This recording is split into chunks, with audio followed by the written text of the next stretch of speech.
마가복음 8장 34절에서 38절인데요. 제목은 복음이 자기를 구원한다. 34절 개역성경입니다. 무리와 제자들을 불러 이르시되 누구든지 나를 따라오거든 자기를 부인하고 자기 십자가를 지고 나를 따를 것이니라.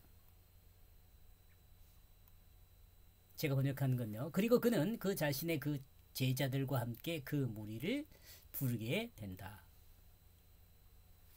예수님이 제자들과 무리를 불러 모이게 한 것은 바로 베드로에게 원인이 있었던 것으로 볼 수 있습니다.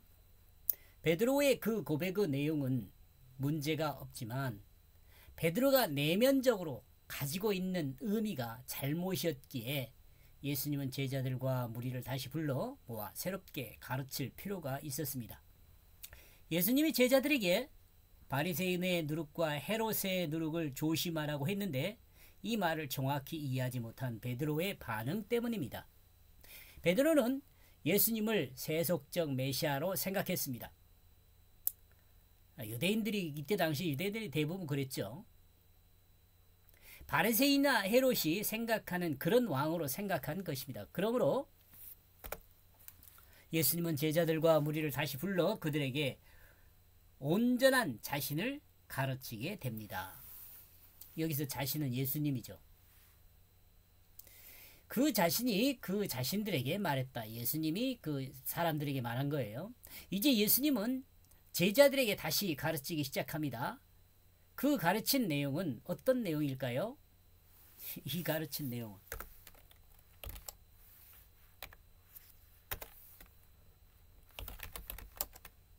여기서 가르친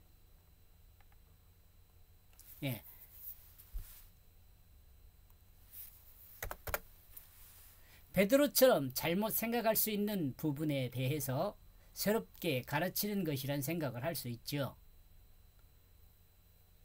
예수님은 베드로에게 사탄아 내 뒤로 물러가라 라고 명령했습니다. 이 말씀은 그 누구도 예수님을 앞설 수 없음을 말하고 있습니다. 왜냐하면 아직 제자들은 예수님께 배워야 합니다. 배워야 할 내용 밑에 적어졌는가 보죠. 베드로가 예수님의 가시는 길을 막아서서 예수님 절대 예수님을 장로들과 제사장들과 서기관들이 공개적으로 죽이는 것을 우리는 용납할 수 없습니다. 우리는 예수님을 지킬 것입니다. 이렇게 이야기를 했죠. 왜냐하면 예수님은 우리의 왕이기 때문입니다. 이런 의미도 있어요. 이스라엘을 회복할 메시아이기 때문입니다. 라고 말했을 수 있습니다. 이에 대한 이에 대해 예수님은 단호하게 주의 길을 가로막는 자가 사탄이라는 평가로 다시 새롭게 베드로야 너는 앞서지 말라.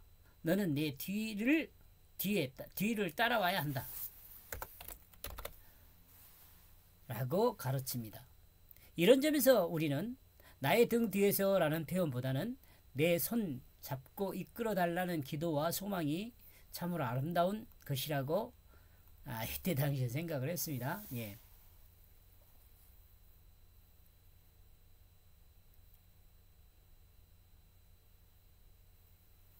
읽어보고 한번 여기서 잠깐 뭐 하나 생각이 나서 적어볼까 생각을 하는데요. 우리가 그 로마서 1장 17절에서 제가 자꾸 언급을 하는데요.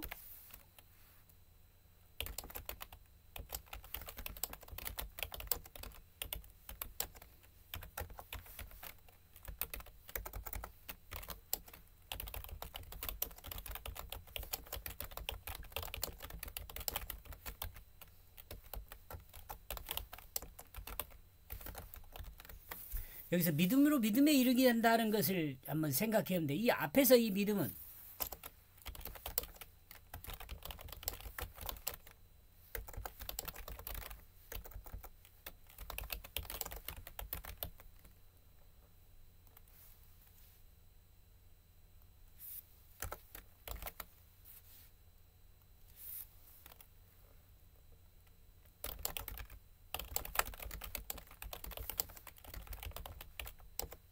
앞에 믿음은 예수 그리스도 십자가를 믿는 것이고 뒤에 믿음은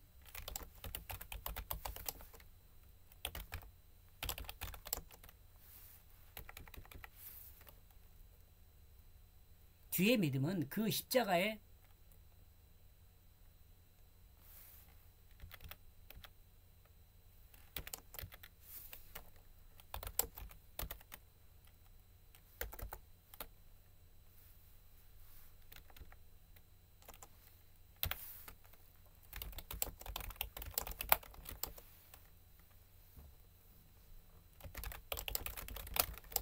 믿는 것입니다. 이 부분. 그러니까 우리가 이러므로 우리가 예수님을 앞설 수 없겠죠.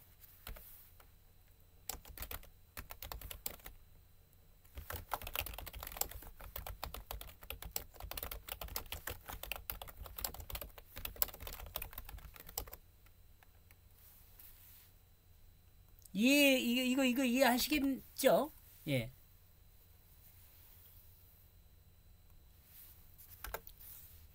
제자들이나 우리가 예수를 앞설 수가 없어요. 왜냐하면 예수 그리스도 십자가를 믿음으로 우리가 믿음에 이르러야 하니까.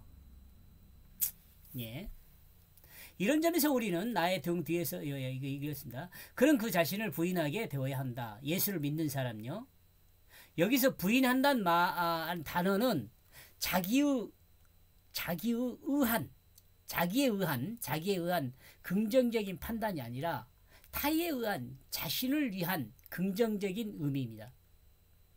좀 어렵나? 결국 자신을 위하는 것이지만 원인은 타의에 의해 발생하고 타의에 의해 발생한 원인은 스스로 긍정적으로 그 원인을 스스로 긍정적으로 받아들여 결국은 자신을 위한 것이 된다는 내용을 설명하는 것입니다. 그 천천히 뜯어서 읽어보면 이해가 갑니다. 제가 이런 글을 쓰는 능력이 좀 부족해서 여러분을 설득하는데 좀 부족한 것 같아요. 다시 한번 읽어볼까요? 여기서 부인하고 란 단어는 자의에 나 스스로에 의한 긍정적인 판단이 아니라 내가 생각할 때 나를 긍정하는 그런 판단이 아니라 타의에 의해서 여기 타의는 누구예요?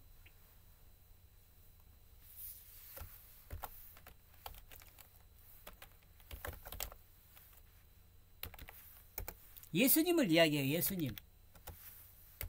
대속주라 그럴까? 대속주? 타의에 의해서 자신을 위한 긍정적인 의미란 말이에요. 예수 그리스도 십자가를 생각하면 그것이 나에게 긍정적으로 영향을 미치잖아요. 결국은 자신을 위한 것이지만 결국은 어때요? 이 믿음은 나를 위한 거죠. 원인은 타의에 의해 발생하고 타의에 의해 발생한 원인은 내 자신에게 긍정적으로 받아들여져야 돼요. 아이고 참말로.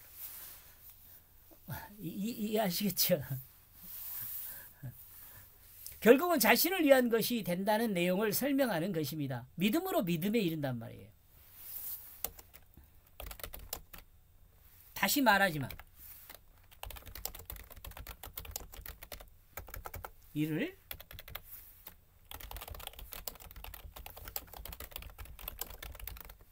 믿음으로 믿음에 이른다는 말은 로마서 1장 17절이에요.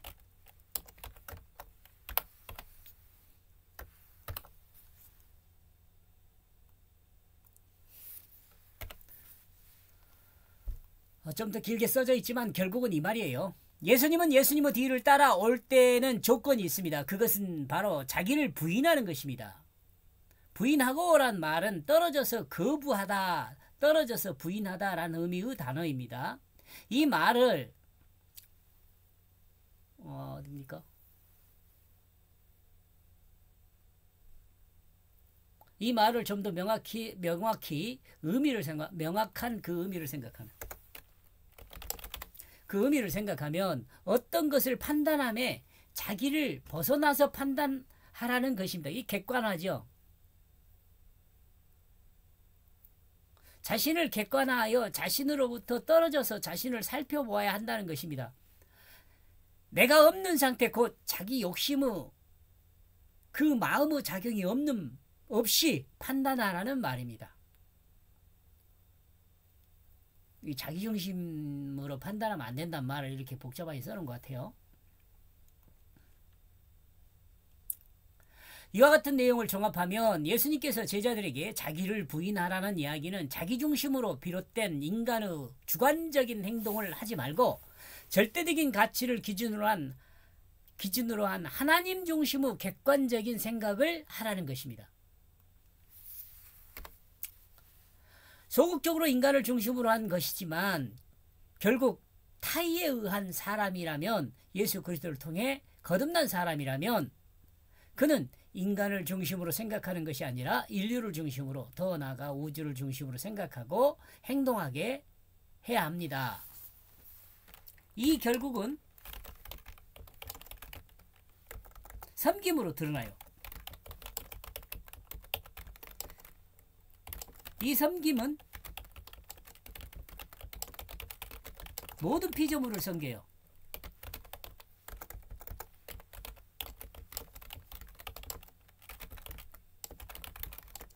모든 피조물을 섬김이 되는데 이것은요,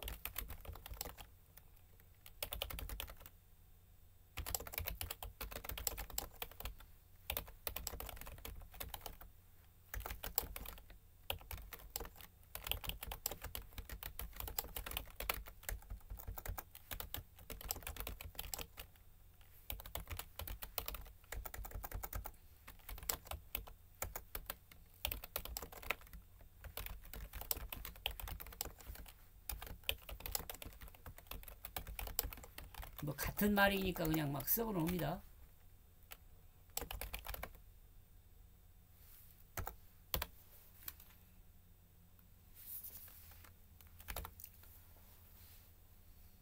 자, 다시요. 이 결국은 섬김으로 드러납니다. 이 섬김은 하나님이 창조한 모든 피조물을 섬기는 것이 됩니다.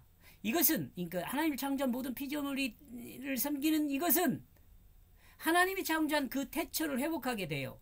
하나님 보시기에 심히 좋은 그 태초를 회복하게 됩니다.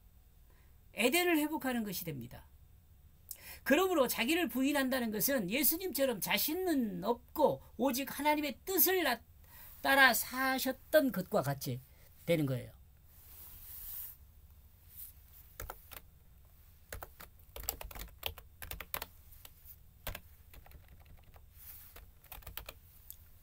이 땅에 하나님 백성으로 구속받은 인간은 이 땅에서 하나님 백성으로 구속받은 인간은 하나님의 한 종으로서 온 우주를 섬기는 자가 됩니다. 자, 그리고 그는 그 자신의 그 십자가를 들어 올려야 한다. 여기서도 여러분 십자가에 대한 개념을 조금 이야기를 할 거예요. 여러분 뭐 십자가 한번 봅시다. 온 우주를 섬기는 종으로서 자기가 책임져야 할 일을 해야 합니다. 우리는 이 부분에서 오해를 많이 하고 있습니다. 고난이나 애매하게 당하는 일에 대해서 쉽게 자기 십자가라고 말을 합니다.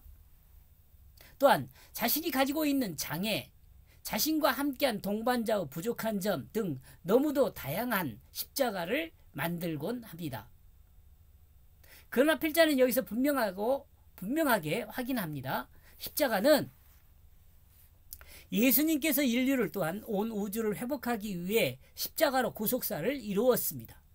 그러면 우리가 자기 십자가를 지고 따라야 한다는 말은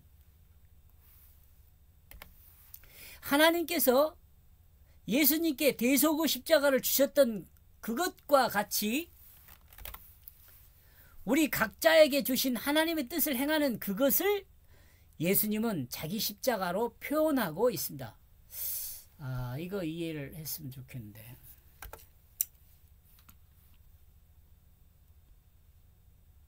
하나님께서 우리 십자가를 지라는 것은요, 하나님께서 나에게 맡기신 일이에요.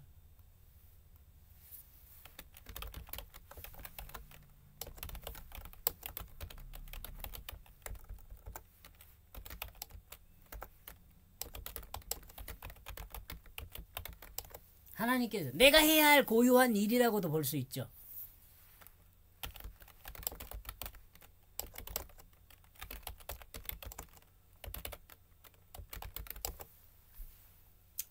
그리스도인 자신에게 주어진 환경과 조건에서 자기가 할 수 있는 일을 통해 섬김의 그 일을 하는 것입니다. 섬김의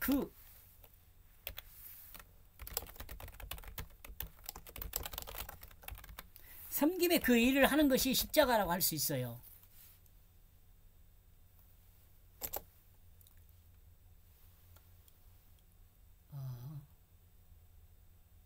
회복된 진실의 마음으로, 태초에 그 회복된 진실의 마음으로요, 사랑이란 도구를 사용하여 회복된 진실의 마음이라고 합시다. 마음이 사랑이란 도구를 사용하여 하나님의 뜻을 따라 존재를 존재되게 하는 섬김의 일을 하게 되는 것입니다. 이게 십자가예요. 이거 다시 풀어 설명한 거죠. 그리고 그는 그와 함께 하라. 그는 나와 함께. 여기 십자가를 감당한 사람은 예수님과 함께 하는 거예요. 종이 된다는 것은 자기 자신은 없는 것과 마찬가지죠. 종이 된다는 것. 곧 주인의 명이 자기 삶이 되는 거죠. 종이 된다는 것은 주인의 명령이 자기 삶이 되는 거죠. 예수님 자신은 종으로 오셨다고 자신을 소개하기도 합니다. 종의 제자는 종의 모습을 배우는 것이 아니겠습니까? 그죠? 그러므로 제자들은 종이 어떻게 행할 것인가를 배운 사람들입니다. 만약 종이 아닌 주인의 행세를 하려면 얼마나 어색하고 미련한 행동을 하게 되겠습니까? 가끔가다 여러분 요즘 그 미디어라든가 이런 데 보면 그 자기가 주인인 것처럼 하는 사람들이 있어요. 그 정말 우스꽝스럽잖아요. 이는 전공하지 않은 사람이 전공한 사람처럼 행세하는 것과 마찬가지입니다. 여기서 제자가 되라라는 말은 충실한 종이 되라는 말과 같은 의미입니다. 충실한 종이 된다는 것은 주인의 명령을 자신의 지혜와 능력을 사용하여 최선을 다해 완성하는 그것을 이야기하죠. 그죠?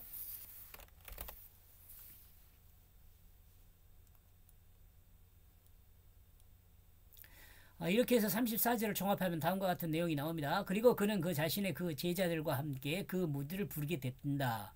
그 자신은 예수님입니다. 그 자신들에게 제자들입니다. 그리고 무리들이고 말했다. 만약에 어떤 사람이 내 뒤를 따라 함께 하기를 원한다면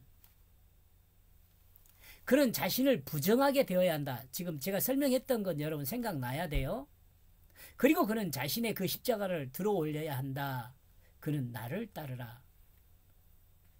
이것을 이렇게 조직해서 보니까 이렇게 나와요. 예수님을 따르려면 자기를 부정해야 돼요. 자기 중심이 되는 내용은 자기 부인입니다. 가장 중심이 되는 내용이요. 미안합니다. 가장 중심이 되는 내용은 자기 부정이에요. 나는 없다는 거예요. 나는 없다. 주님만 있다. 그리고 긍정적으로 자기 제자가 되라는 말입니다. 나를 부정하고 자기 되라. 예수님을 따르라면 부정하고 제자가 되라는 거죠. 그리고 자기 제자가 되기 위해서는 예수님의 뒤를 따라야 하는데 예수님이 행했던 그 대로의 모습과 행동을 따르는 것이 아니라 자신이 해야 할 일을 책임지고 따르라는 것입니다. 앞에서 말한 것과 같이 여기서 중심 단어는 자기를 부인하라는 것입니다. 예수님 제자는 자기 모습을 나타내는 것이 아니라 자기 모습이 나타나지 않게 행하는 것입니다.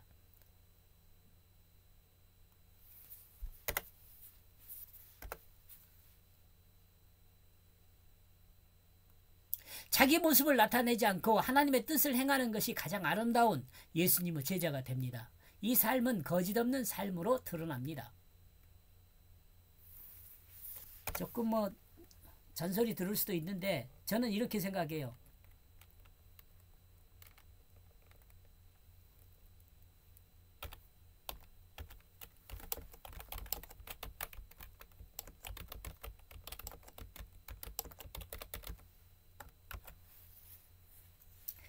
어, 한글이 됐구나.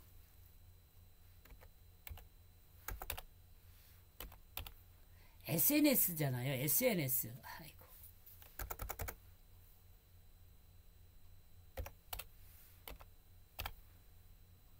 SNS에 자기 얼굴을 자랑하지 말라. 그리스도인은.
그 페이스북이라든가 이런 데 보면 자기 얼굴 자랑 많이 하잖아요. 좀 글쎄요. 아무튼 저는 그렇다는 거예요. 예. 제가 좀 거짓이게요. 예.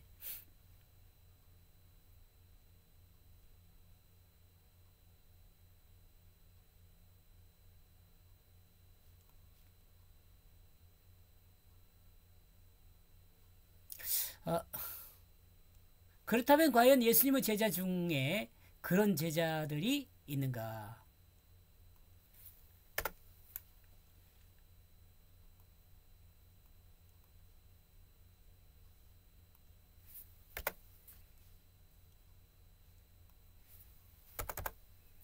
우리는 이 부분에 대해서 쉽게 제자 중에 무능한 제자들이 있다느니 쉽게 제자 중에 쉽게 말하기를 제자 중에도 무능한 제자가 있다느니 가난한 제자들이 있다느니 너무도 주관적인 해석을 쉽게 설명합니다. 해석으로요. 그죠? 뭐 가난해 그런 이야기 하잖아요. 무식하니 뭐 그런 말 하면 안 돼요. 그러나 그렇게 쉽게 설명하는 부분에서 예수님이 숨겨두신 놀라운 신비로운 진리가 있다는 것을 우리는 알아야 합니다. 똑똑하고 잘난 자가 자기 모습이 아니라 똑똑하고 잘난 자기 모습이 아니라 나는 없고 오직 하나님의 명령을 따라 하나님의 뜻이 드러나는 삶을 사는 것이 하나님 앞에서 가장 현명한 사람이라는 그것을 예수님의 제자들은 우리에게 알려주고 있습니다. 요거 알아야 돼요. 요거.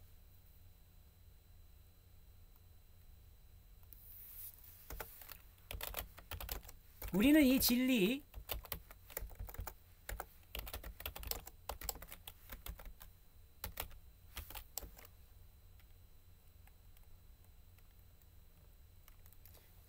이 사실을 마음에 새겨야 돼요.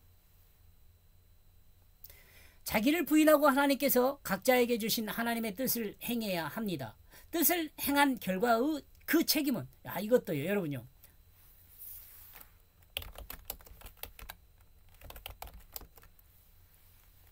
나와 여러분이 뜻을 행한 그 결과의 그 책임은 하나님이 알아서 하실 것입니다. 하나님이 예수님께서 하셨던 그것과 같이 예수님께 하셨던 것과 같이 그러므로 예수님께서 하나님이 주신 그 하나님의 뜻을 온전히 행하고 그 의무를 다한 그와 같이 의무를 다한 것과 같습니다.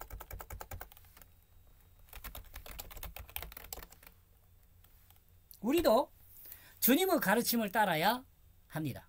아멘.